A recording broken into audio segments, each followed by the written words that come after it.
What's going on, everybody? Welcome into another edition of the Sunbelt Syndicate, what we are calling the OGs. Right, TJ? Because we got this thing rolling a couple years ago now. Yeah, we've been going at it for a couple years now. It's been exciting, been fun, and glad you guys are along for the ride again. Yeah, it is a crazy world out there, as we've seen today. Some not so great news kind of across the spectrum. We won't get into all the politics and everything of it, but we did hear some unfortunate news about former App State head coach Sean Clark, who had a medical event, and he's in the hospital kind of recovering. So thoughts and prayers with him as he goes through that with his family. Anybody who was a former member of anything, right, TJ, whether it's a coach, a player, whatever, it's still a family unit, and kind of feel that even when they're once kind of removed from where they once were, right? Yeah, absolutely. A lot going on, man. And like you said, thoughts and prayers going out to Coach Clark. Wishing you the best, speedy recovery, all of that jazz, man. But certainly take care of yourself. Make sure you stay hydrated too, man. I don't know if what happened could have been prevented. Maybe not. But also, certainly do the things that you are in control of. You never know. So take care of yourself, and best wishes to you and your family. Yeah, absolutely. And then unfortunately, we're going to have a lot of people that are going to be thinking a lot about what happened many years ago on 9/11, which is tomorrow for us as we're live right now, or today if you're listening to this on 9/11 on Thursday. So, lots of stuff going on. But if you're here with us right now or you're listening later on, we thank you for your time and attention. And we are going to do what we can to bring you sports, because that's what we know. That's our thing. Exactly. So Sunbelt Syndicate with you from the first kick to the last pitch. Thanks to our sponsors, Don't Sleep Energy. Go check them out. The easiest way to find them is on the Amazon shop. So if you want to check out their little 5-hour shots, or you can check out their big can, as you can see here on screen, and Phenom Elite. That is your go-to spot for your football equipment. They've even got some other sports that they're covering as well, but football is their big primary focus. And guess what? Not only can you find them online, you go to your local Dick's Sporting Goods. They are now being stocked in Dick's Sporting Goods. If you see the Joker cleats, the Batman cleats, the SpongeBob cleats, yeah, they got it all. So they got some really cool stuff out there. I know TJ's son's probably like, oh, SpongeBob cleats, huh? I think I might want those. Yeah. Listen, I just bought new cleats. Don't let him know that. Hopefully he doesn't see this tomorrow. Daddy, can I get some new cleats? No, sir. We just bought new cleats. We're not doing it again. Yeah, not yet. You got to grow out of these first. You got to put the, did you ever put like paper towels or something in the toe of the cleat so that the big ones fit a little bit easier or a little bit earlier? Oh, yeah. Growing up, absolutely. You always buy them. Parents always bought them a size up so we can have them for next season. Yep, you got to, man, because they grow out of them so darn fast. It's absolutely incredible. We got our first two commenters of the night, to no one's surprise. Ben James saying, what's going on, everybody? Go Red Wolves, and he hopes A-State upsets number 14 Iowa State. Very tough game, but yes. Yeah, I would say it looks good. They look real good against Iowa. They do, absolutely. And Artie Cat, hey, y'all, what's going on? Artie down in Texas saying, what's up? Sunbelt Syndicate #1. We always appreciate Artie coming by, and as he celebrates his last official season with Texas State in the conference. So we will, have to hopefully get him to come around every once in a while and still hang out with us once they leave the conference. But we'll see. All right, let's get into it. The OGs Week 3 preview, and first up, again, we're going to just give you the rundown, the playbook. So tonight we've got our segments looking good. Come on, bro. The awards, the weekly awards, which is also on the website, as we know. Games of the week, the teams where we say you better win. We'll round it out with all the other games that kind of don't fit into those two categories. And, of course, we're going to get you to TJ's clips. TJ, before we went live here, I was showing you this graphic and where I pulled it from. We know BT gave you a little bit of a hard time against LSU, and you actually confirmed he was probably right about that. But tell us a little bit about this Richmond game, man. I need to hear more about this game. Yeah, man, Richmond. So it's good and bad. It was one of the best games of my career when I was playing at App. It also happened to be the last time I ever put on an App State helmet. They beat us at home that year. My senior year I think it was the final round or semifinal round going into the championship game of the playoffs. We had them at home. We had beat them the year prior, and then they came in and beat us the next time. I think they had a couple of bookends, defensive ends that went to the NFL and a running back that went to the NFL. But they were a really stacked team, played well. So, some highlights and some lowlights. Like I said, best game of my career, had a couple touchdowns in 100-plus yards, but also not a great day in terms of my final hurrah at Appalachian State. So, yeah, a tearful goodbye, but that's because it meant so damn much, man. A whole lot of tears, man. I cried a lot. Yeah. like an abnormal amount, I think. Men cry tears when something means something to them, man. I almost did too watching that game end, because it's just like this magical run you thought was never going to end is kind of finally over, and it's just a sad way to go out. But you guys accomplished incredible things, so obviously there's no can't win them all. Yeah, no, you can't. It's impossible, but we will remember the good times, right? There's a whole lot of stuff hanging in your mantle from your. Oh yeah, there's a whole lot of stuff to my left that'll display some good old days for sure. There we go. Speaking of good old days, last Friday we had James Madison take on Louisville on national television. The first clip of the night is going to have you see this play from Alonzo Barnett, a touchdown pass to tight end Lakota, I guess is how you pronounce that, Dupree. So I will let this run through naturally once, as we usually do, kind of talk to your points, and then I'll slow it down for all of us to look at here again too. Yeah, absolutely. I had a chance. Thank you for sending it over a little bit early. I had an opportunity to look at it a little bit early. This is your classic misdirection, old school throwback play to the tight end. You're going to see double tights here JMU has. And what a lot of teams like to do, obviously in goal line situations, is they run man. So you've got somebody, a linebacker, who has to account for that front side, in this case backside, but front side tight end. And they don't carry him. They don't carry him across the field. They think he's staying in and blocking, and it's a two-man route, and they get caught sleeping. It's, again, your classic throwback. If you play it here, your tight end that's all the way on the left side, your outside linebacker is going to be responsible for that tight end, right? And so when the outside linebacker, what's happening is, while he's got man responsibilities, his eyes are in the backfield. They always tell you on defense, if you got a man, keep your eyes on your man. You see, he's flowing backside. Now it's too late. It's too late. And he's hoping to pass him off to that front side linebacker, but there's no shot. He's got no shot.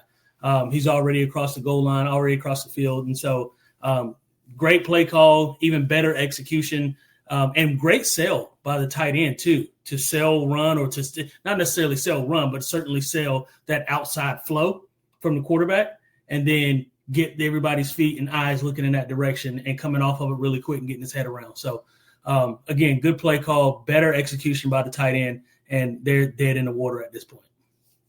Good play call. And excellent play call. The last thing we will do is have you talk about this touchdown dance here.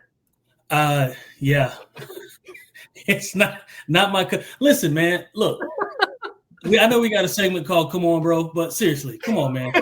All of these TikTok dances that's happening with football, it is ruining the game. I cannot stay. I don't know what happened to actually, like, when I was growing up and when I was coming through Appalachian State and going through, we were listening to Pastor Troy, DMX, and Rough Riders, like we were listening to actual music that had words and meaning. Like, everybody's dancing before the game now. Like, listen, I'm not a dancer to begin with, but I was never that happy before a game. I may have been happy after the game, and where I was dancing, you didn't see it. And I'm glad there wasn't that much social media back then, because I didn't want anybody to see it. But all these TikTok dances that are happening now, come on, bro. Come on. Yeah, some of them, I'm like, I don't even understand what's happening there. Throwing out, TJ, you got to admit, that spider helmet is so cool. It is cool. It is cool. It's not better than the blockade, but it is cool. I have several arachnophobia. Yeah. After something my like son that. Does too. Yeah. Well, our second clip of the evening comes from the game that a lot of people were checking out between Troy and Clemson early on Saturday afternoon, as Goose Crowder throws a touchdown pass to wide receiver Trey Taylor on this play. And I'll let you take it from here.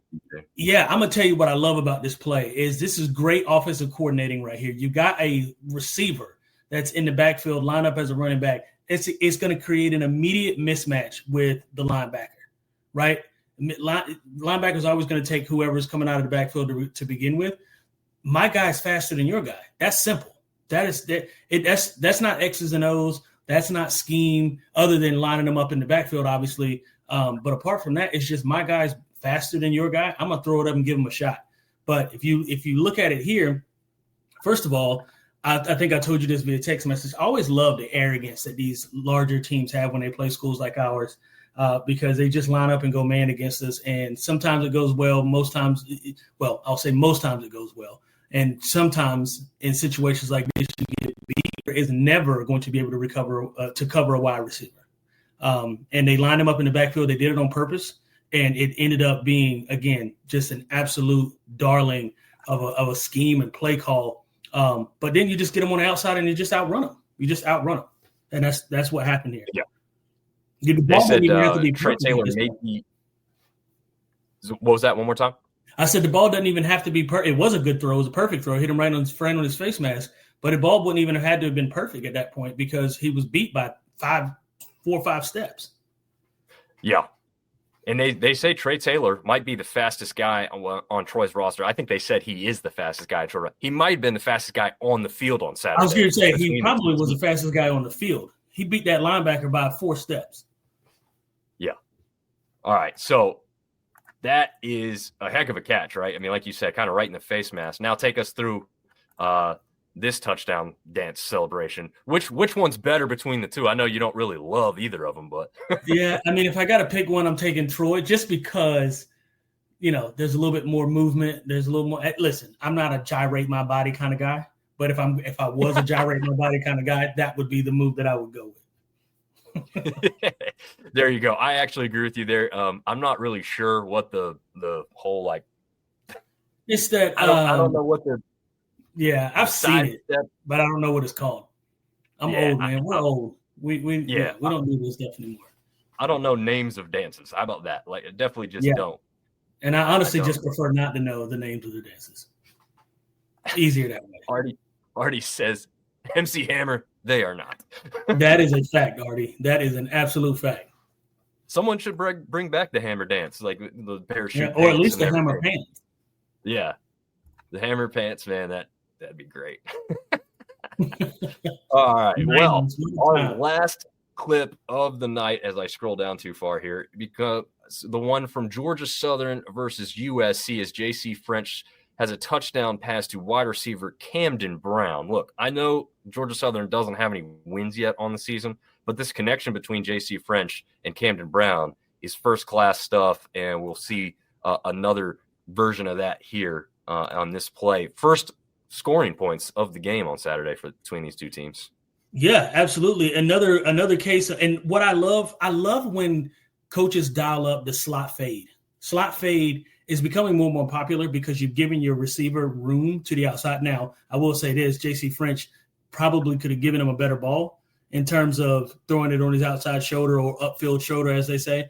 That said, though, it is, again, another classic case of my guy's better than your guy. And honestly, during this game, and I think I talked about it last week, I picked Georgia Southern, not necessarily to win it, but to make it, a pretty close game. And when I saw this play, I was like, uh-oh, it might be onto something. It didn't go the way I wanted it to go. However, this was one of their bright spots. Again, not a great throw, but the receiver makes a heck of an athletic catch. And, again, my guy's better than your guy. I'm going to put it up, give him a shot. And he came up with an outstanding catch. And talk about that as a wide receiver, right? This is clear pass interference. The call was made, obviously, that they rescinded the flag because the touchdown was better anyway. But, talk about how difficult it is to fight through that and make a catch in that situation. Yeah, well, and what he did and what I love is that when you see the ball in flight, right, make it obvious that you're trying to get back to the ball as a receiver, right?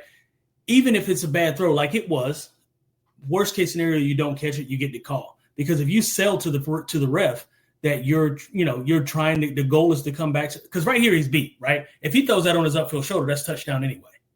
So it should have been a touchdown regardless. But in this case, the ball was underthrown, and the receiver made a heck of an effort to come back and make the play on it. But he also, like I said, gave himself an opportunity if he were not going to catch that ball to get a flag. And those are the kinds of things you want, the headiness, right, out of your receivers and out of your team in general, to make that call and to understand that ball's in flight, that defender's got his head around because he's beat, right? His head's not turned around looking at the ball. Defender's already beat, and you got to come back through his body to make a catch. So he gave the referee no shot at not calling that play. Has to call it. But JC's got to give him a better ball. He's got to give him a little bit better ball. Moving forward, it worked out then. That's not something that's going to continue to be able to work out if you don't give him a good ball.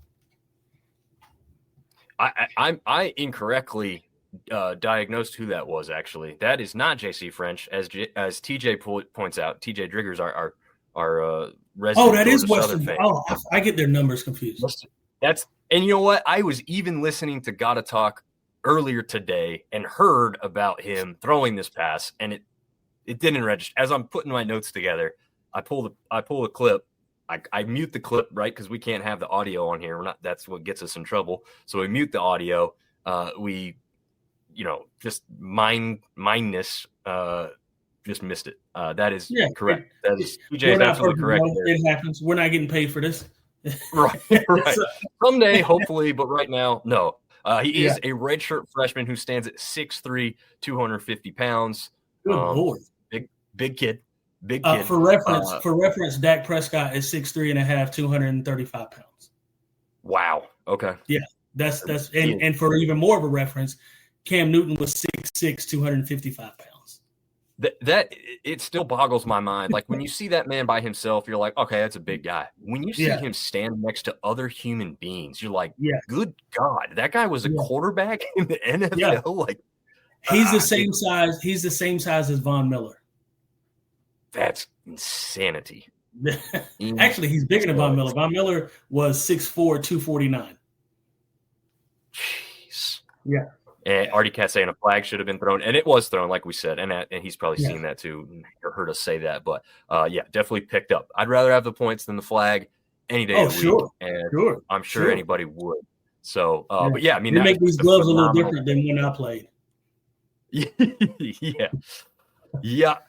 Some of those guys are just a little bit bigger. I've always said that too. When Kobe Bryant had his legal trouble, right, and like he's walking in with his legal team into the courtroom many years ago, Kobe never looked huge to me on a basketball court, right? Like because he's not on a basketball court. But when he was walking with regular-sized human beings, he was a monster. I was like, dude, that guy is huge. Bro. Like 6'7" is huge. He's just incredibly big, and you just don't realize it because he's playing with a bunch of almost 7-footers across the board everywhere else. So just craziness there. But yeah, I've been down on the field for some of these games. Lucky enough a couple times to get some field passes, and it's just incredible the size of some of these kids. The fact that some of them are 18, 19, 20 years old is just, they can look down upon me. Yeah. Well, it ain't hard. It ain't hard to do that on me, my little 5'8" self. But let's get in the weight room. It'll be a little different. Yeah, there we go. Yeah, not to pump your tires a little too much here, but when I was looking for pictures for that graphic earlier, I ran across an article that said like you might be the best unknown talent in high school. It was back written in 2001 or something like that. Oh yeah, I remember. It said that you were benching 320 in high school. Yeah, I put 320 up in high school. A quarterback benching 320 in high school is not a guy I want to run into on the football field. Especially at 5'8". It's all here. It's all compact. Yeah, it's just hitting you right in the face mask. Like, good luck with that. See you later. Yeah. You're going to get run over. The good news for me is I avoided people at all costs. I tried to not get hit. Gotcha. But, it worked because it put you in a D1 football program. So it all ended up pretty good for you. Speaking of ending up pretty well, these are the teams that were looking good after this past week going into week 3. So we had ODU, not a tough opponent in NC Central, right down the street here from me in Durham. They hammered them 54-6. We've got more notes on some people that had a big part in that later on in the show. Texas State gets a massive rivalry win, the I-35 rivalry win over UTSA, 43-36. And the Cajuns, I was on the border on whether I was going to put this in there, but they came alive, looked part better in the fourth quarter. They get the win over McNeese, 34-10. TJ, which one maybe stands out to you the most, or you thought, was one of the most impressive victories out of these three? Yeah, I would say certainly not Louisiana. They didn't turn it on until the fourth quarter. I will say this. I'm not super pumped at how Texas State, let UTSA score 36 points. I expected their defense to be a little better this year. ODU, complete and total domination. I wanted this to be a win for ODU, and I'm happy for them. But my cousin plays running back at NC Central, so I'm kind of torn. Oh, right? Yeah, shout out to LeBron right. Sharp, Beaufort, North Carolina. Love you, buddy. But yeah, my cousin's the running back over there. He's actually out for I think the first couple games. He's got a tweaked hamstring as it is right now. So hopefully, wishing him thoughts and prayers. Obviously, hoping he gets a little bit better, a little healthier, so we can go. So I can go check him out and see some games here as well. That said, the ODU was most impressive. Yeah, I think just the fact they hammered them. I'd pick Texas State just because it's a big rivalry game. Their last year in the sunbelt with this game has nothing specifically to do with that, but they keep that train rolling there, 2-0 going into this week's matchup, which I think is a big thing for them heading into Tempe, Arizona. But yeah, I like the fact we have difference of opinion. But yes, ODU did exactly what people had, probably expected them to do. And I have to be honest, unfortunately, to the family member of yours, but NC Central not so great yet this year. Yeah, I know. Lost to New Hampshire, and they didn't look so great. But this is a Sunbelt show, so we'll get back to it. All right, TJ, this is a segment that was after one of your favorite phrases to me is "Come on, bro." And unfortunately, Marshall's got a player on here. It's not specific to a player; it's just who we put on the graphic. But we do have Marshall in here, so come on, bro. Georgia Southern, unfortunately, off to an 0-2 start to the season. Now, is that ultimately shocking with who they played and how far they had to go? No. However, you were a East favorite before the season started, so I'm going to have to see something more out of the Eagles to really feel like they are where we thought they might be. ULM shut out an FCS opponent in week 1. They get skunked 73-0 versus Alabama. Man, you got to see something, right? You got to have some kind of offense, or you got to keep Alabama from getting 70-plus points on you, and that's unfortunate there. App State is not immune to this, even though TJ and I are fans of them, and obviously TJ having been a player there. They barely get the win over Lindenwood. Yes, Lindenwood, for those of you who hadn't heard of that, is a FCS team in Missouri. They just get that win 20-13, so just a one-touchdown game. By the way, they were favored by like 35.5 points in this game. So that's why this is such a shocking result there. Marshall, another shocking result, TJ, right? Like Missouri State, FBS newcomer. They were FCS just a couple years ago, and they made the transition up here, and they go into Marshall, into Huntington, and they get the win 21-20 against the Herd. I don't know who that says more about. Does it say more about Missouri State and their rise? Because, I mean, we talked about JMU coming up a couple years ago and immediately asserting dominance right away. So I don't know if that says more about Missouri State or more about the Herd. I'd say to be continued on that. Yeah, no, I do agree with you. I think Missouri State played the same USC team Georgia Southern just played, and they got beat pretty badly in week 1. So you didn't really know what Missouri State was coming into week 2. Kind of the same thing with Marshall, right? I mean, they had a tough game against Georgia. Where did they really stand? Because Georgia's not a litmus test to tell you where Marshall's probably going to be the rest of the year. Not. So, you didn't really know where this game would end up, but you'd like to think the pedigree, even though they lost a lot, they got a new head coach, they were still the champs from last season. You'd think they got to get the win against somebody coming into the FBS for the first time, and that was unfortunately not the case there. Artie Cat says his new RV neighbor is a Marshall fan alum, and he's been giving him a hard time. NIL biscuits, baby. Yeah. Mm-hmm. It is what they're known for up there in the Huntington area, for some really good biscuits up there. And then Coastal Carolina, they get a shutout victory. So why are they on this list? They scored 13 points. It was 3-0 going into the fourth quarter in a game against an FCS team at home. Can't have it. No, can't be doing that. Especially with what Coastal fans want to see out of this team. They want to see more from Tim Beck. The offense, defense really wasn't bad, right? I mean, you pitched a shutout, you didn't let them score. Can't really have any complaints there. So that's why I didn't do it across the board for Coastal. It's asking where that offense is. So we're going to have to see where that stands this week. Neil Higgins saying App State defense is solid. I'm not sure about the offense. Yes. So App State and Coastal, pretty kind of mirrored images of each other right now. Well, and to that point, Neil, I always, and I you know, Dominic, you and I talked about this, I think a couple days ago. I always say, and not to belabor the point, I always tell people you never know who you really are as a team until about the third or fourth week into the season. That said, defense always shows up before offense does. It's so much easier to play defense. And please don't misplace what I'm saying. I'm not saying defense is easy to play. I don't want to play defense. I don't like tackling people.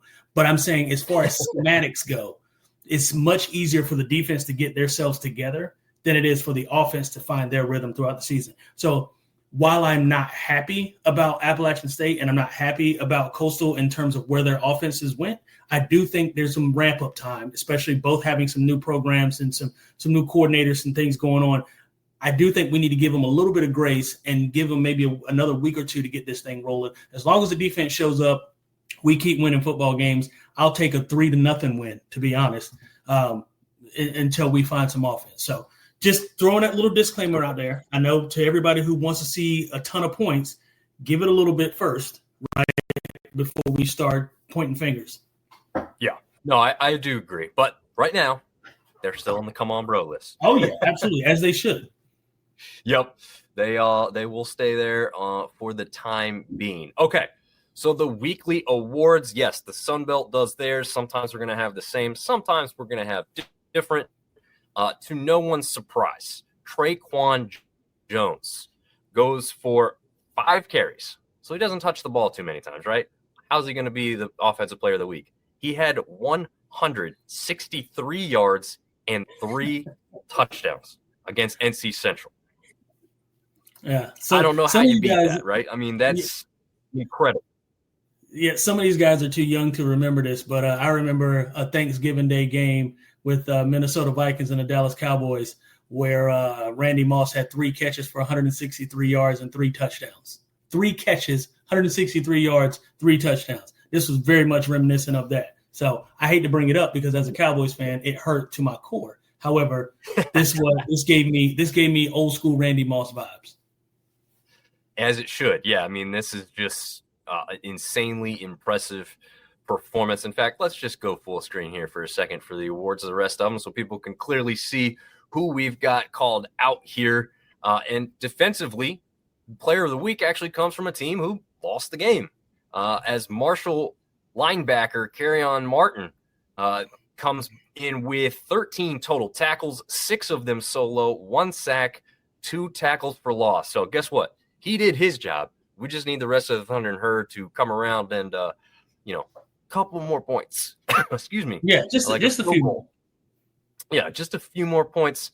That game, goes the other direction. Special teams player of the week, Tyler Robles from Texas State. He was really in the running in week 1. This guy might be the best kicker in the league. We know Clude Van Andel from Arkansas State was kind of the preseason obvious pick to be kicker of the year. We'll see, because this kid is coming on strong here for Texas State against UTSA. Again, this is not just some also-ran game. This is a big-time rivalry at the opponent's field. He goes 2 for 2 on field goals with a long of 50. So these aren't 20-something yard chip shots. 2 for 2 on field goals and 5 for 5 in extra points. Pretty much every single one of them important as they got that kind of close win against a big-time rival down there. Yeah, hey, listen, if you got a golden foot, I can't wait to be able to teach my son how to kick a football, because listen, if you can kick a 45-yard, 50-yard field goal accurately and consistently, you can have as long a career as you want. I think Steve Gostkowski, who was a kicker for the Patriots, I think he retired at like 47 years old. So let's go kick some footballs, man. Let's make, $4 or $5 million a year, and let's play for 25 years and go kick some football. There you go. Nothing wrong with that, man. Longevity of a career is a little easier as a kicker than a guy who gets hit all the time, right? Yeah, that's a fact. As Sam Martin from Appalachian State, what is like punting. There you go. Yep, still in the league. He was with the Panthers now, right? Yeah, he's with the Panthers now. I think he's going on year 15, right? Man, that's crazy, man. Yeah. That's a long time. He's 2 years younger than me, so he's going on year 16. Year 16. Wow.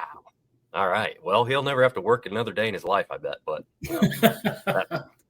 wouldn't that be great? Crazy, man. Yeah, it'd be nice. It ain't gonna be me. I'll tell you that. No. All right. No. Of the week.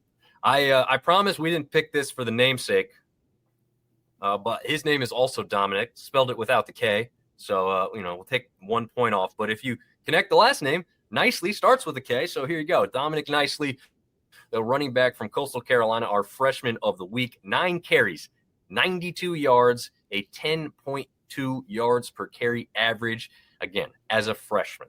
So freshmen are kind of hard to gauge. How much are they getting in the game? What's their efficiency? Dominick Nicely, as far as we were concerned, pretty efficient, even in that not necessarily really impressive victory, but specifically for his performance, definitely impressive there. And as you can see on the graphic, he got in there against Virginia in the first game of the year as well. And unfortunately, that wasn't a great one to talk about for Coastal at all there. Already saying, remember when Adrian Peterson rushed for the most yards, in a game with 296 versus the San Diego Chargers in 2007? That was nuts. Do you understand how hard it is we're not talking about college. In the NFL, where there are grown men who have children, and you put up 296 rushing yards on some grown, listen, you got to stop, man. These guys have got mouths to feed when they go home. Leave them alone, Adrian Peterson. I do remember that. That was a heck of a day. Yeah, I remember something else that happened in 2007 also. Yeah. Yep. And it's kind of funny. It's, Georgia Southern had that other guy named Adrian Peterson, and they were both in the NFL at the same time too. I mean, so you've seen some of those things where like the guy drafts the wrong player in a fantasy football draft. Had fantasy football been a bigger thing back then, it was starting up, but it wasn't quite as big. I'm sure there were some people that might have got the two Adrian Petersons confused there. Oh, I'm sure. But yeah, pretty good times there when two of them were in the league. So that will take us into the games of the week. This little graphic here's got App State versus Southern Miss from just, I think it was 2 seasons ago, I believe now. And we'll see what happens, because that is our first conference game of the year, but that is not the first game of the day. That actually belongs to Memphis and Troy. I think this one's a kind of a sneakier matchup, TJ. I got a quick note here to start us off on this one specifically. Memphis comes into this one 2-0 on the year, but, and a big but here, wins over Chattanooga and Georgia State. Okay. So, excuse me, I'm not sure what to make of this Memphis team. They're supposed to be one of the best G5s. They've been, kind of a G5 blue blood, college football playoff look possibly. But I will have to say, in those 2 victories, they've been extremely consistent. They have scored a touchdown in every quarter of football so far this season. They only have 10 penalties on the season as well. Now, I'm sure as competition picks up, the penalties will probably pick up, but sure, they are noticeably consistent with playing a pretty solid game, not a lot of turnovers. Excuse me. The scoring output is really consistent. But what do you think here? This is Memphis going to Troy now, too. So that's another little advantage for Troy in this one. So I'm 2 ways about this. And the reason I'm 2 ways about this is because while I am a Troy fan, me back up. I'm not a Troy fan. I'm a fan of what Troy did in the first half against Clemson. What I'm not a fan of is what Troy did in the second half against Clemson, right? Clemson went in the locker room, found out who they were, came back and put a spanking on them. So it's kind of a Jekyll and Hyde kind of thing, right? Like, I don't know what Troy team is going to show up. If it's the Troy that showed up in the first half of the Clemson game, they got a great shot at beating Memphis.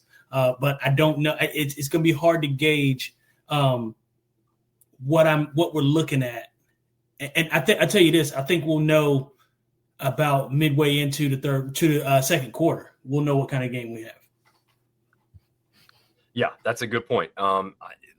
Like you said, Troy jumped out a little bit early. Clemson came fighting back, and Troy didn't really have much of an answer there. I don't know how much you saw of how that ended. Like, is that more maybe playing it safe, or was that more of like just Clemson, like you've said before, with like SEC and ACC and Big Ten talent, like the players kind of just made the difference because they have depth, more of them? Yeah, it's a little bit of both, right? Well, I don't think so much Troy was playing it safe. You never go into these games and say, let me pull back the reins, especially when I've got a lead. I think it was more of Dabo going into, as much as I dislike Dabo, is going into the locker room and saying, hey, guys, this is Troy out here, right? This isn't LSU. This isn't, Virginia Tech. This isn't some powerhouse school. This is Troy. Get yourself together. And two, part of that, I think, a lot of these major schools, they kind of take some of these. It happened to us in 2007. I keep referencing. I find a way to reference it every year. But, we went down to play Michigan. The first quarter and a half, 2 quarters, Michigan was sleeping. They were sleepwalking through that game. They were like, this is just some small school. Appalachian State will come, we'll kick them in the teeth. Won't be any problems, right? The difference between us and Troy, though, is that once we got up, we stayed up. And that was kind of the issue there. I think that said, though, Clemson is now a little bit better than what Michigan was when we played. So to answer your question, I think Clemson went in the locker room and found where they were and who they were and came out and did what they thought they were going to do in the first half. Yeah, I think that makes sense. Warren's saying, as a Troy fan, if Troy cleans up the stupid penalties, they will beat Memphis. I like the chances. I really do like their chances. We'll have to see. I want to get back to one other thing he said. Former App State baseball coach, Frank Loveridge, his son is in high school coaching down there in Enterprise, Alabama, 30 minutes from Troy. So that's a little interesting tidbit. God, man, getting over this cold and it's kicking my butt over here. Yeah. Can't get off the little stuff in the throat. So I apologize for that. A little swig of water to try and make that a little better. Should have had like a cough drop down here. One other thing to note before we move on to the next game. Quarterback Brandon Lewis, good quarterback, only 1 touchdown, only 1 interception on the year. Doesn't throw for a ton of yards, but he is the team's leading rusher. Okay. So something to look out for. Threat on the feet consistently throughout the game. Troy's going to have to be ready for a very mobile quarterback. That is not what they experienced against Clemson and Cade Klubnik. So we'll have to see how they handle that early and often against Memphis this Saturday. That game on ESPNU Saturday at 12 Eastern, 11 Central Time. Our next game, first conference game of the season, App State travels down to Hattiesburg, Mississippi. The Rock versus the Rock, Black and Gold versus Black and Gold. ESPN Plus, late night game Saturday, 7 Eastern, 6 Central. TJ, thoughts on this one? Well, I can tell you this. I think if Swan shows up and leads the offense the way he's been kind of running it the past 2, well, let me say this. First thing we got to do is get rid of the turnovers. Senseless, careless turnovers. 4 turnovers last week. Can't have it. Can't do it. There's no place for it in our game. And that's going to get you beat, quite frankly. It's going to get you beat because you've got a quarterback down there in Southern Miss that's going to be pretty darn good. I forgot where he transferred from. Dom, help me out with that. But Marshall. He's Marshall. Yeah, Marshall's transfer quarterback. So I think the way it's looking is that they're trying to turn that team around, and I think they're doing a good job of it. I hope that it doesn't happen against us, but we have got to find a way, like you said, to find some offense. I said earlier, give us a little bit of grace. I'll say this, Southern Miss might not be on that give us some grace bandwagon. So defense has got to show up, but the offense has got to be able – and two, Stroman has got to have another complete football game. Stroman came out of the box hot last week. I think he did really well. Now, again, granted, we were playing against Lindenwood. However, gamers are gamers, and you got to be able to put up and produce points when you can do it. So all that said, obviously I'm taking App State, but I do think it's going to be a pretty close game, much closer than it would have been a year or two ago. Yeah. And then we got to remember what Braylon Braxton did to this App State defense last year. Now, we hope this App State defense has gotten better. Has Braylon Braxton brought this Southern Miss offense to the level of Marshall last year? I don't think so. Not yet. Probably not. Could they get there relatively quickly? Maybe. But I don't know if we'll see it quite this early in week 3. Excuse me. But we'll have to see. Artie says, like Cobra Kai, no mercy. He's also saying, never thought he'd say this, but go Troy against Memphis. Right. So that's pretty cool. We got something for that cough in the mountains. Rock candy and some clear ... water. Yeah. I'm going to need it. I've never been on a stream, and I'm literally was crying over here a minute ago. That's how much it kind of caught me. So yeah, I apologize for the coughing. I try never to do that while we're actually on here going through all this, but it happens. Anyway, back to the stuff at hand. So App State, again, hasn't been really, really impressive. It's kind of crazy that if you go through this stuff about like third down efficiency, fourth down efficiency, how many rushing yards they're doing, like these two teams are incredibly close across the board. Not equal in every single thing, but they are very, very close in most statistical categories. But here's the difference that I've noted so far, and it's not a good one for App State, because right now they're playing a little bit undisciplined. That's not just penalties, but it does include penalties. It also includes not holding on to the ball with fumbles. You had Dominick, who had more yards than our player of the week in Traquan Jones, but he fumbled the ball twice. Otherwise, you're probably looking at Dominick having the player of the week with almost 200 yards on the ground, and I think he had 2 touchdowns, but you got the 2 fumbles. Got to take care of that ball better. We've had 2 wide receivers in back-to-back weeks in week 1 and 2 who have been stripped as they went into the end zone, and neither one of them have resulted in touchdowns. And then, again, you talk about the penalties. You've got all kinds of penalties. Some of them are just kind of mindless penalties. Other ones are really obvious, stupid things. Some of the, some are questionable targeting. We've seen that a lot, but some of the targeting has been legit, right? So we'll see. I don't think, if I remember, I don't think there was a single targeting call in the Lindenwood game. So I think they should have everybody defensively. Yeah, everybody will be back. Yeah. Okay. So this should be good. We'll have good on good in this game. So we'll see what happens there. Artie Cat's saying, as we get down here towards the bottom, True TV and HBO Max showing football. What's next? The Home Shopping Network? Yeah. Hey, man, listen, Walt Disney's buying everything. Yeah.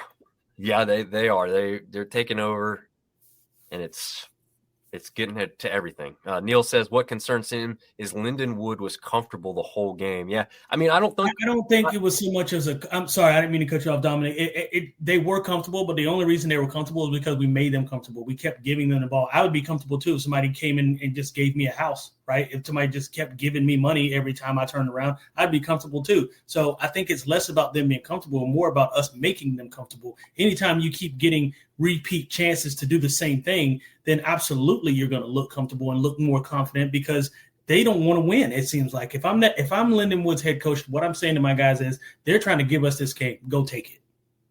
They keep giving us the ball back. And so that I don't think it's a matter of comfortability. I think we didn't have these kinds of turnovers the week prior, right? I mean, it wasn't there. Right.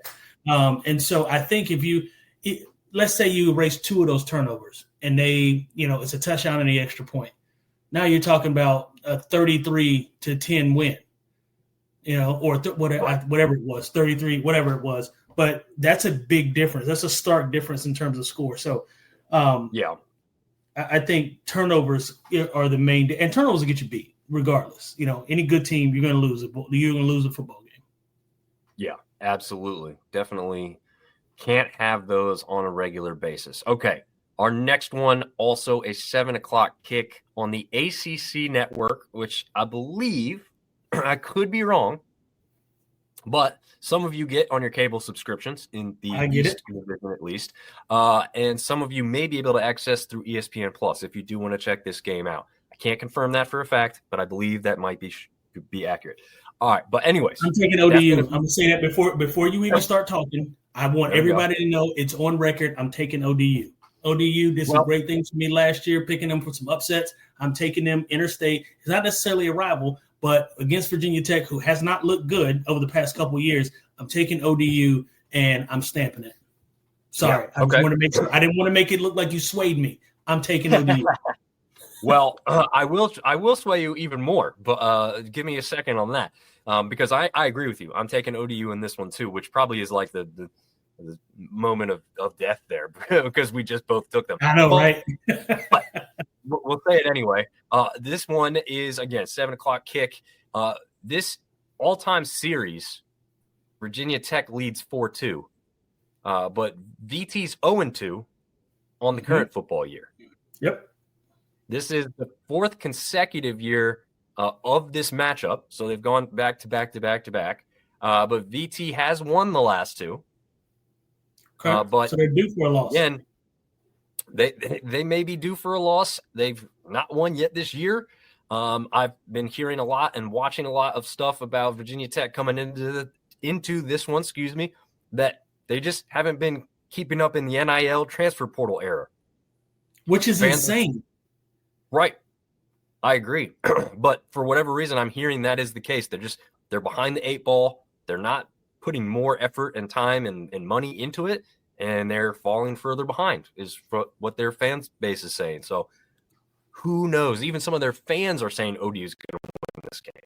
So, I mean, I don't know how much more there is to dissect, but Colton Joseph on fire last week against NC Central. Again, that's not the toughest thing to do against a weaker opponent like that, but the running game is working, both with Joseph and Jones, the double J's, as I call them.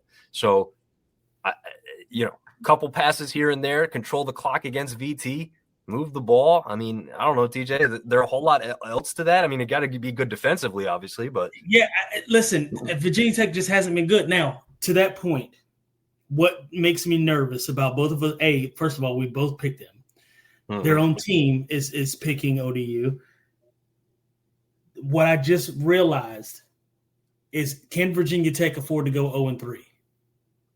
Yeah. And that's the one thing. So it's I think we got a segment called "You Better Win." This might be an opportunity, or this might be one of those ones where we say, Virginia Tech, you don't have a choice but to win this game if you want to win the division or have a shot at winning the division. Because really, outside of North Carolina, who else in that division of the ACC is a clear favorite? Probably nobody. Well, there is no divisions in the ACC anymore. Oh, there isn't. Okay. Well, either way.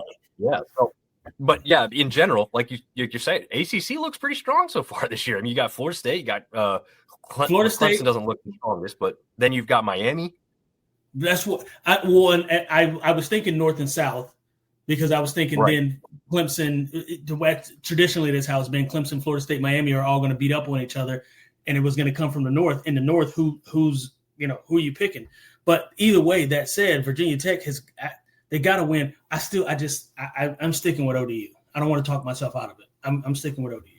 Yeah, I'm sticking with ODU for multiple reasons, but yeah, I mean I just love to see VT lose more than anything. Artie says VT's new motto is American Conference bound.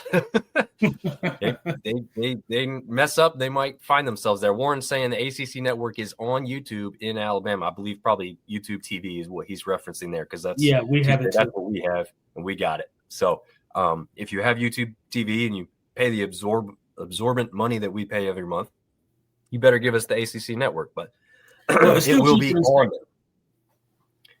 Yeah, it is. It is. And if you are a YouTube TV subscriber, get on the desktop version of the app or website and see if you can get a discount. I got like $33 off for the next 2 months. I didn't have to do anything. Just go in there and accept the offer. So that's a pretty good deal because I just signed up for Red Zone at the same time. Nice. I didn't get Red Zone, but I got the NFL Sunday ticket. I don't miss a game. Okay. Yeah. Well, you paid a little bit more than me then because Red Zone's Yeah, only like $10.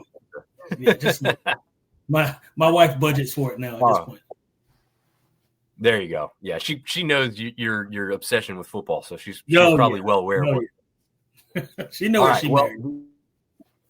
Yeah, there you go.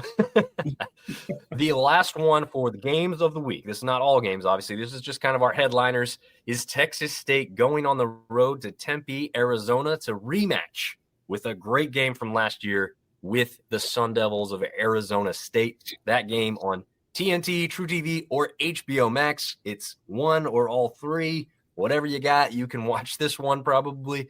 But this is a late kick because it is in Tempe, Arizona. It doesn't kick off till 10:30 Eastern time, 9:30 Central. But I'm guessing this one's going to be good because these two teams come in, what we saw with Arizona State last year, specifically coming off that college football playoff run.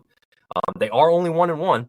They did lose to Mississippi State this past week, but Mississippi State, looking pretty good so far. Yeah, they did get the win. Tough. Yep. Yeah, they did get the win over Southern Miss earlier and made it look kind of easier towards the end of the game before they did that. But yeah, I mean, Texas State comes in probably with more impressive victories so far on the season. I guess that first one against Eastern Michigan probably really not all that impressive as far as something you want to crow about, but it's how they beat Eastern Michigan, right? It wasn't a game. They blew them out pretty good. So I don't know. Biggest offensive line in all of college football. That's what we'll continue to say because that's been something Texas State has been making pretty obvious. Do they go into Tempe, Arizona with Brad Jackson and Bo Sparks at the wide receiver position, Lincoln Perry running the ball down their freaking throats? I mean, do they come out of here with a victory, TJ? What are you thinking? I don't know, man. It's tough. I mean, like you said, the biggest thing is going to be the run game. I'll say Arizona State is not the same Arizona State they had last year. They didn't have a pretty good show or as good a showing as I'd like for them to have had last week. That said, you know what? I'm gonna do it again. I'm gonna roll with Texas State. There you go. Well, here's a little bit of something that's on your side here. So we've got the if you go to ESPN, which is what I use, I think TJ, is that what you refer to for most of this statistical stuff here? Oh yeah. Yeah. So if you do that, it brings up the top player at each position offensively for both teams on the side. Guess who all three of them belong to? The Texas State Bobcats. The leading quarterback, Brad Jackson, the leading running back, Lincoln Perry, the leading wide receiver, Bo Sparks. So, hey, statistically speaking, we're looking pretty good with the Texas State Bobcats doing what they should have done last year, which was beat Arizona State at home. Unfortunately, this one will be on the road, but Artie Cat says, let's talk Sunbelt West champs. Go Cats. So we know he's going to be big into that one. It's football season. Yeah. Goodbye, family. See you in December. Yep, that is certainly true. As we get into this, doing a whole lot of TV watching and phone watching when we're not watching that specific game, we're watching a lot of scores, that's for sure. He says he wants to bring back the old Walt Disney logo at ASU. Yeah, it's a lot better than the Trident. We let ASU off the hook last year. You absolutely did. Jordan McLeod tried to lead that team back down the field one last time. Unfortunately, I think it ended in an interception, if I'm not mistaken. But they were driving the field. Yeah, and they had the chance to win it. I know that. So that's going to wrap up our games of the week. 4 of them to focus on specifically across an array of networks there. This is the ones we're picking out and saying, you better win. And if you can't see the graphic right here, if you don't know who Chit, C-H-I-T is, you're not on TikTok. But if you're a fan of the Office type of humor, this is right up your alley. He's got a saying says, "Do it, lady." So, yeah, do it. Yeah. You need to do it. So Eastern Kentucky is traveling to Huntington. The Herd get to stay at home. TJ, I don't even need to have a huge breakdown here. This is a team that Marshall absolutely has to beat, right? Yeah, got no choice. You can't start the season the way that they've started the season and not bounce back. Marshall has no option other than to win. Not to dig into the next one either, but Georgia Southern is the same way. They've got to beat Jacksonville State. There's no ifs, ands, or buts about it. There's no way that you can call yourself having a shot. And Georgia Southern, to be honest, their losses aren't terrible. They haven't. No. It's not that they've lost to terrible teams. It's the fact that you're 0-2 now in the Sunbelt, not necessarily in the Sunbelt Conference, but in a conference that is the Sunbelt that other teams are, quite frankly, winning. And you've got Appalachian State now, who's gone 2-0, albeit a tumultuous 2-0. But they are 2-0 at this point, right? And those kinds of wins at the end of the season might matter. So Georgia Southern's got no choice but to win. Yeah, I agree with you there. 0-2 start. That road trip was tough. I know that they went to Cali, stayed in Cali, so they didn't come back in between. But you've got to start showing us something a little bit more. There's been flashes. There's been plays. Did their bodies ever really get used to California? I mean, that may be a thing, right? They just never truly settled, or at least some of them didn't, type of thing. They're getting back home. You've got a kind of close regional game here against Jacksonville State. So let's see what you can do. Put it together, put the conference on notice, and show us what you are a favorite in the East for a reason. And then Georgia State against Murray State. I know we don't know for a fact what TJ Finley's health is. He did see the playing field quite a bit last week.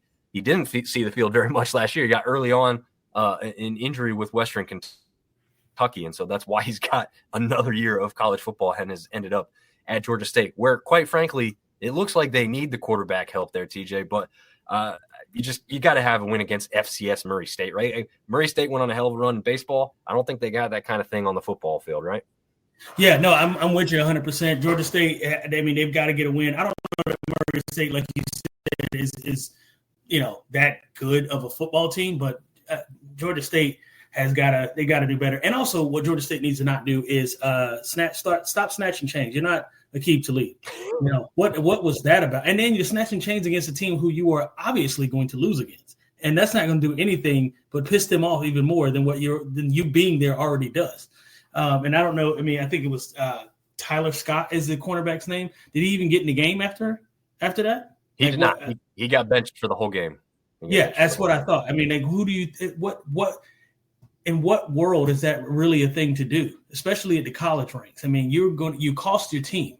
You were going to lose anyway, but you cost your team even more than that. Anyway, back on topic. They got to get it together. They got to win. Same boat as Georgia Southern. Same boat as Marshall. All three of these teams have got to register a win soon. Otherwise, it's going to get really dark really fast. Yeah. Because after this is conference play.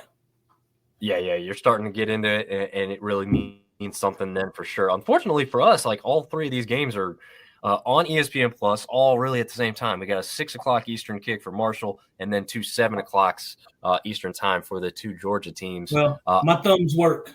I'll be flicking channels back and forth. My thumbs work. There you go. I think if you have a game console, you can put it on ESPN app on the game console and run a quad box. Yeah, so I run full screen on the app game, obviously always. But then also what I do is I'll have two laptops. So if there's more than one game going on at one time, or if there's a headliner game that's in ACC or SEC or whatever, I can still watch our games, but then I can watch what's going on. There's a lot going on in my house when football happens.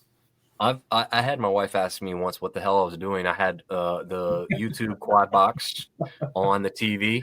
I had a tablet with a game on it, and then I was running another one on my phone as I was watching that, and I have a work phone, so then on the work phone I was keeping tabs on scores. I had all the electronics in a circle around me. Listen,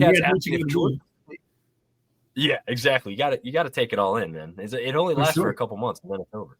Artie Cat's asking if Georgia State ever makes a serious Sun Belt Conference run. They haven't had one yet. It's going to be tough. I mean, you're in an uphill climb.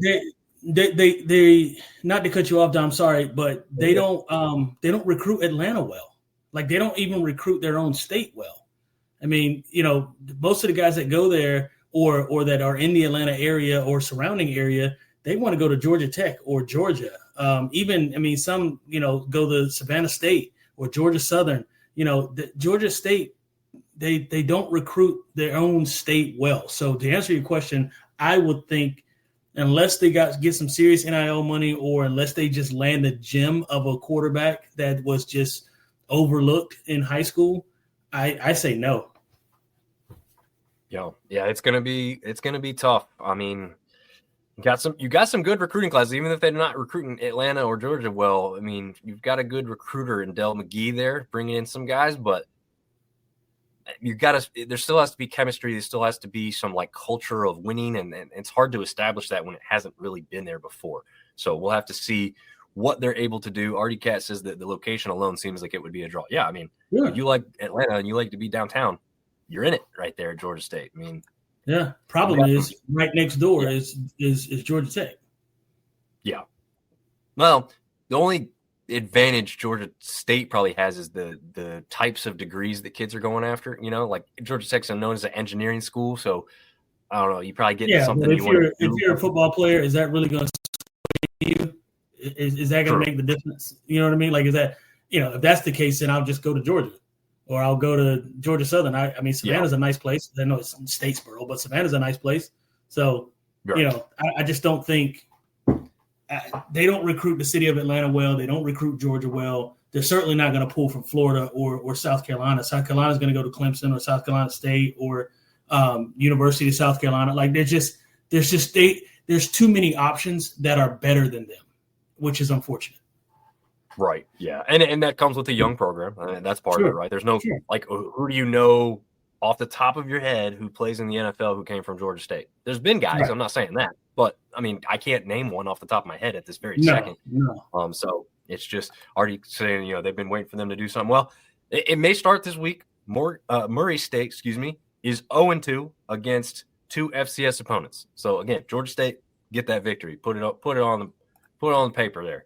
Well, they have done something in basketball. They had a tournament run when they had that coach with the son that played on the team. They had like 2 tournament runs in a row that one time. Oh, okay. I didn't know that. It's the coach that, like, when he was celebrating the win, like he ended up breaking his leg. Oh, yes. Okay, yeah, I do remember that. I remember briefly been talking about it on ESPN, like not a whole lot, but I do remember it briefly being talked about. Yeah, yep. That was them. So they had some history in basketball, definitely not baseball. They are about to get a new facility, so that could help there, but we'll see what happens. And then to round it out, we don't have all 14 teams playing in the Sun Belt for the first time this season. I think we're missing 3 teams that are out of action: JMU, ULM, and somebody else. I can't think of them off the top of my head. Anyway, but this is who we've got left. So we've got some big matchups. Again, they didn't fit in the games of the week or you must win category, so they fall into this one. This is kind of just all the other matchups that we see. Not to say we don't want to see these teams win or we don't think they have a chance, but maybe not as good of a chance as the ones that we had in game of the week. We've got South Alabama traveling on the road to play number 24 Auburn.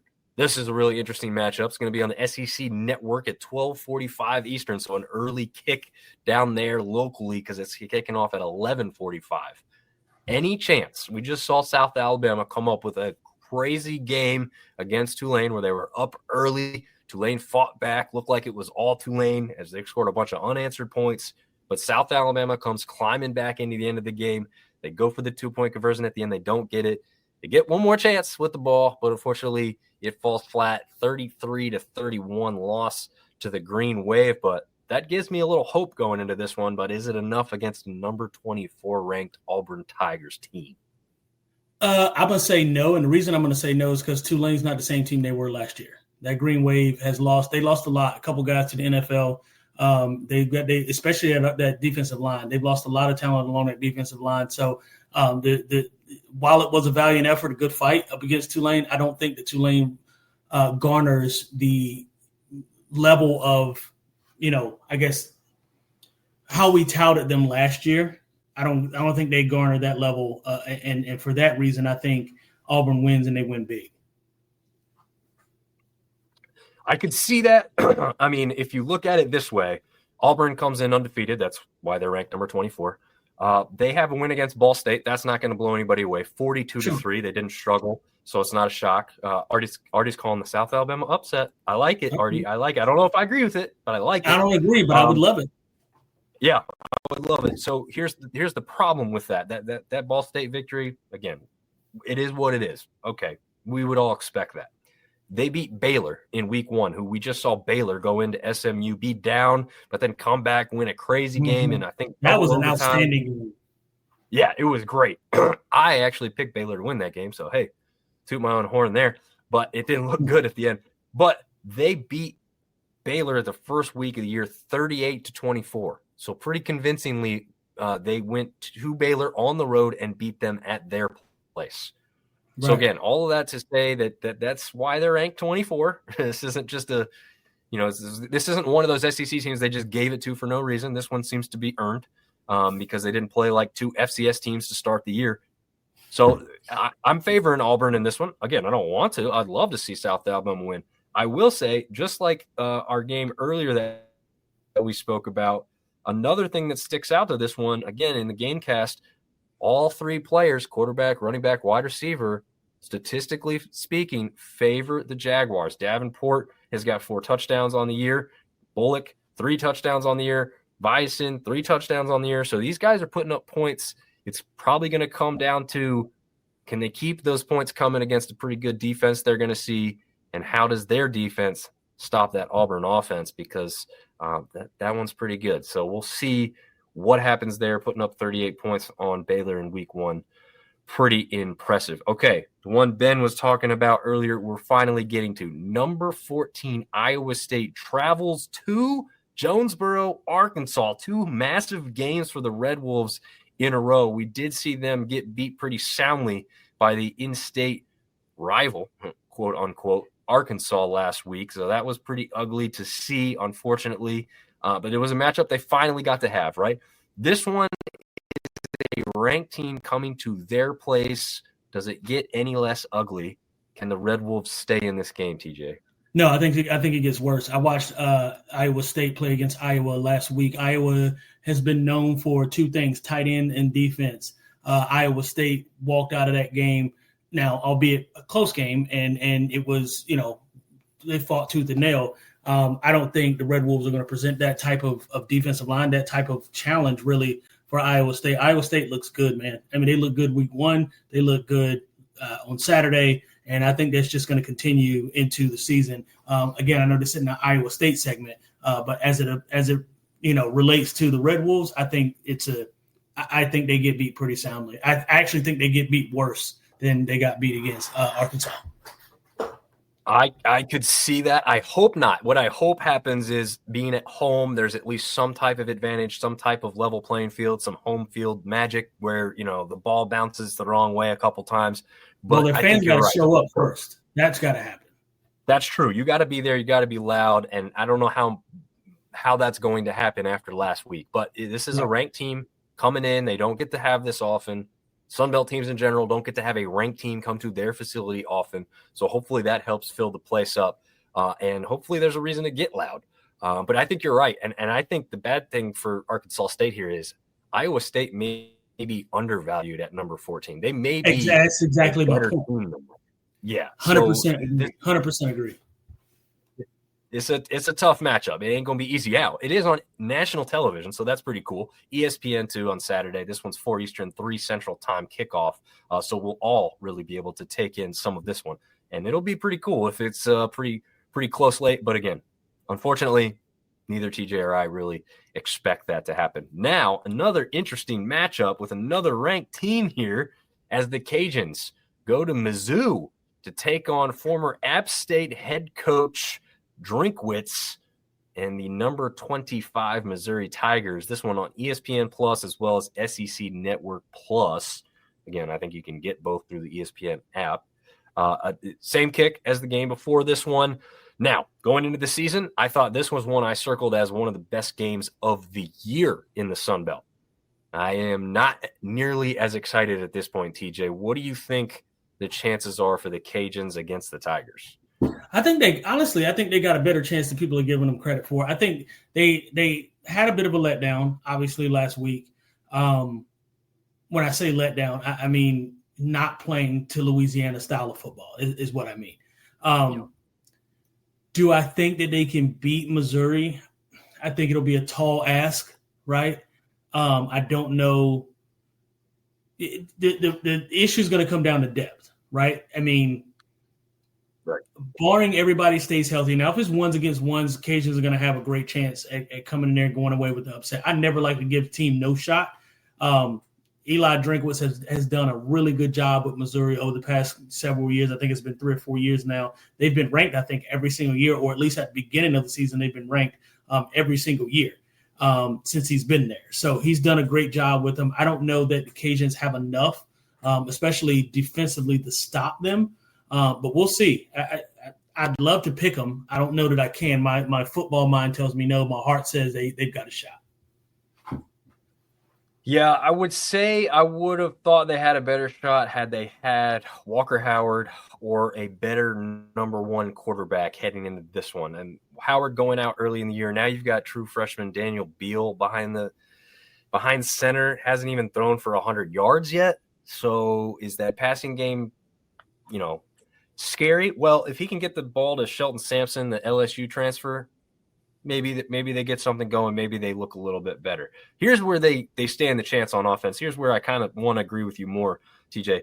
This team and this identity, as you spoke about with the Cajuns, is a run first, control the clock, control the tempo game. That's Bill Davis and Zion Perry, and that's phenomenal stuff. And Steven Blanco even got in on the action. Another true freshman running back who's been pretty impressive so far as he got going pretty good last week. I think all 6 carries and 69 yards for his 11.5 average and touchdown so far this year was all against McNeese last week. So they may even have more of a 3-headed monster. And if they can do that, have success against this Missouri defense, it doesn't matter if the passing game is all that amazing. They just need to use that run to open it up a few times, and they can be a little dangerous. I like the defense better chance-wise than I do the offense, right? Like I trust them a little bit more. I got Tyrese Skipper back there, Cameron Whitfield at linebacker, a couple other guys who can make some noise, Jaden Duggar at linebacker as well. So, can they be competitive early? Yes. I think this is a game that's probably relatively close at halftime, and if they can keep it within striking distance, maybe we see something here. But if they let it get out of hand early, it's going to be tough. They don't have the offense to come back, right? To come back from yeah. Yeah. Artie says he thinks Lafayette's getting beat like a piñata at a birthday party, which it could happen. It could happen. Drinkwitz has had some success against the Cajuns in the past at App State, but he's also lost against them too. So we'll have to see what happens there in that one. And he's also saying, in the vein of Auburn, I've claimed the titles for Time Magazine Man of the Year 1930, 45, 56, 75, 80, and 81. That's amazing. That's amazing. I love that. I know that's unclaimed titles have become a thing here lately with some teams trying to say that they got something for it. But our last game that we'll cover for week 3, again, this was one before the season started I thought was going to be a little bit more juiced coming in. We got East Carolina traveling down to Conway, South Carolina. Is this a future Sun Belt Conference matchup? We'll see. This one, another nighttime kick, 7:30 Eastern, 6:30 Central, ESPN Plus. I don't like the chances for Coastal in this one. I have to be completely honest. ECU, I'm comfortable saying ECU is probably going to win this game. Yeah, I think the difference is going to be Hauser for ECU. He's an excellent quarterback. I saw him play last week, and I mean he's a marksman. I mean he's thrown for 680 yards in 2 games. I mean I don't know that it gets it. Now he's only got 3 touchdowns, but they also have a pretty exciting run game as well. So I think based on what the Chants put up last week and the effort that they put forth last week and what I've seen from ECU, I got to take ECU in this one just based on the quarterback play overall. That offensive line that ECU has is no slow leak. I don't think he got sacked last week at all. Now, albeit, I think they played – I can't remember who they played last week. Let me take a look. Campbell. So, but then like I said, I also saw him play against NC State. Again, it was in a loss. Right. But I'll say they gave NC State everything but the kitchen sink. So, and that's not to say that NC State's some powerhouse team, and they're all certainly beatable. But ECU, I think, looks a little bit better than what the Chants looked last week. Yeah, I agree. I'd love to disagree because I'd love for the Chants to look good there because I think if this one has some juice, that bodes even better for hey, Coastal, this ECU, this makes sense, right? Like you had some juice against them in baseball. It was a good time. You guys brought fans because it's an easy travel for you. Look, this could be a thing for you, right? Like sell them early and often. And then when it comes time for new contracts and you got something that's closer to the American, now, it's easier because they've experienced it. They know what you're talking about there. It's not something new to them. Artie Cat sinks ECU to the Pac-12. Why not? It makes zero sense. It's like Derek Zoolander put together these modern conferences. The ECU logo is cool. Yeah, the ECU logo is pretty cool. I like the pirate logo. I can't lie about that. Not a fan of the purple necessarily, but the logo in general. They got a hell of an atmosphere, a hell of a stadium. I've been there multiple times. I haven't ever played there. App State played against them the year I graduated. So I hadn't played at ECU, but I will tell you that atmosphere, just sitting in the stands and watching, second to almost none, certainly in North Carolina.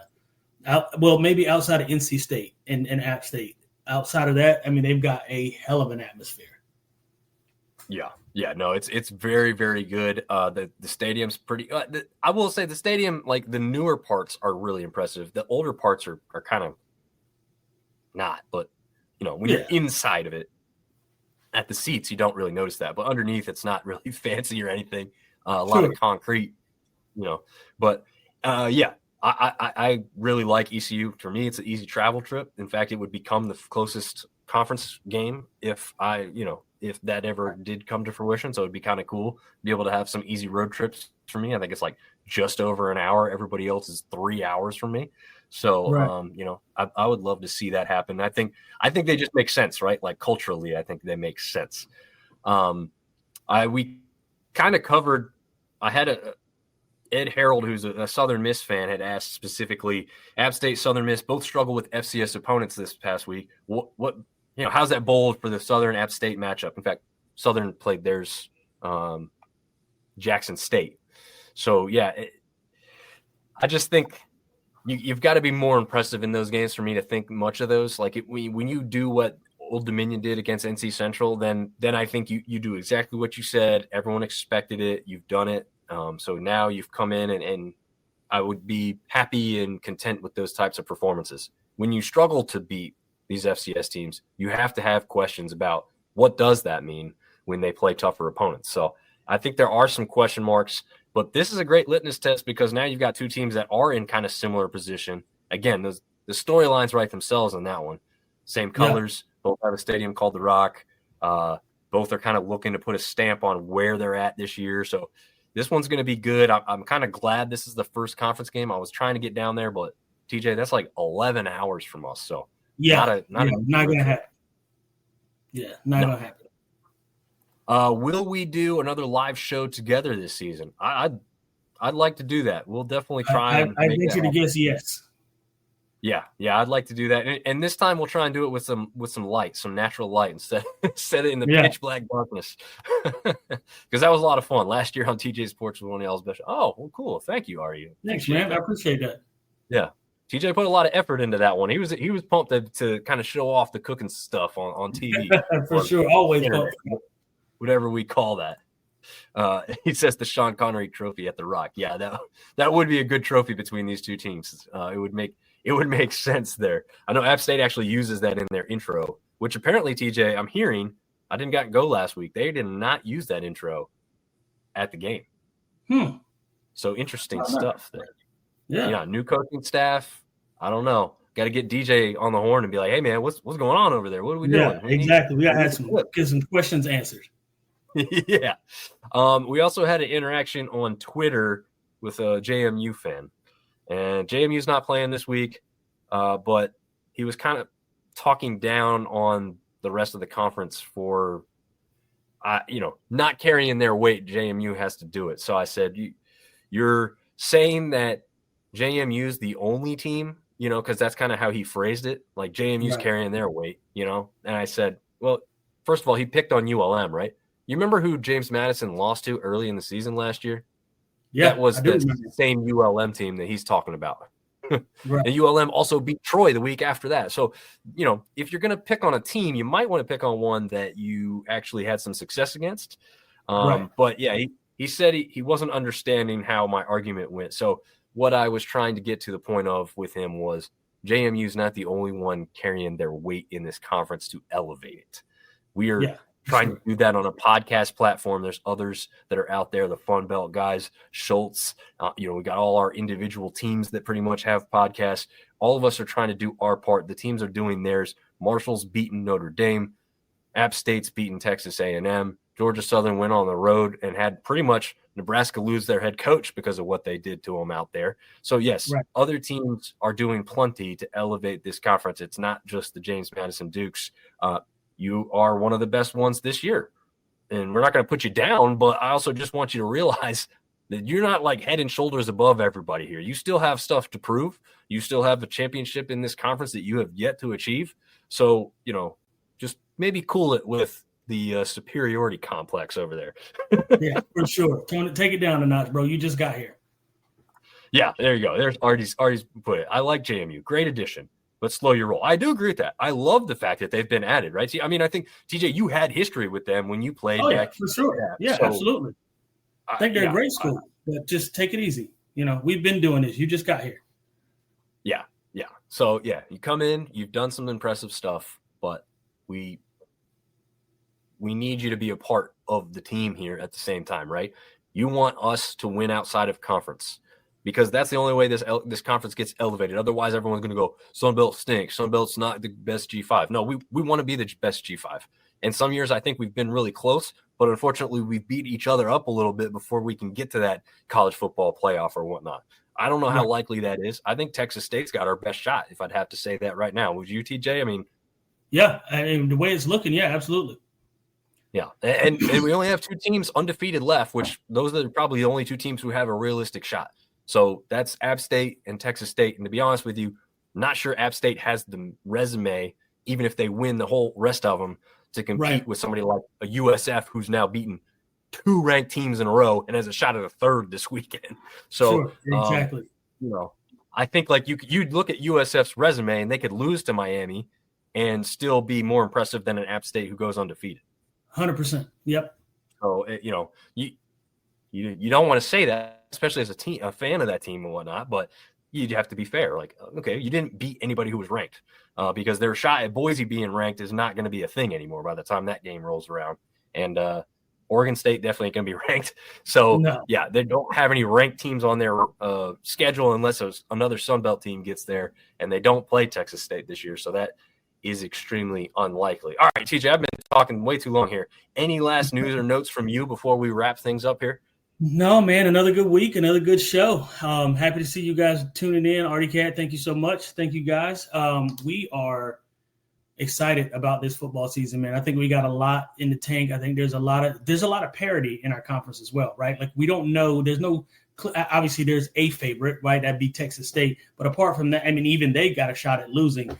So there's a lot more parity in our league than there are in most leagues. There's no king of the hill, so to speak. So we've got a lot to look forward to, and I'm excited to take this journey with you guys. Yeah. And how fitting would it be if Texas State is our representative in the playoff in their last season? Like, hey, see you later. Take the conference trophy and the only CFP entry we've ever had, and now you leave. But I would be somewhat okay with it because, like, how are you going to be mad about it, right? Like, that's their last chance. Like, You got to do it. Sure, absolutely. And I'd love it for Artie because he's been with us since the beginning. So I'd love it for Artie. He says it's going to be a great year in the Sun Belt. He said another banger, guys. Thank you, Artie, for tuning in. And we really appreciate it. Everybody have a great rest of the week. Enjoy week 3 action, and we will see you next time.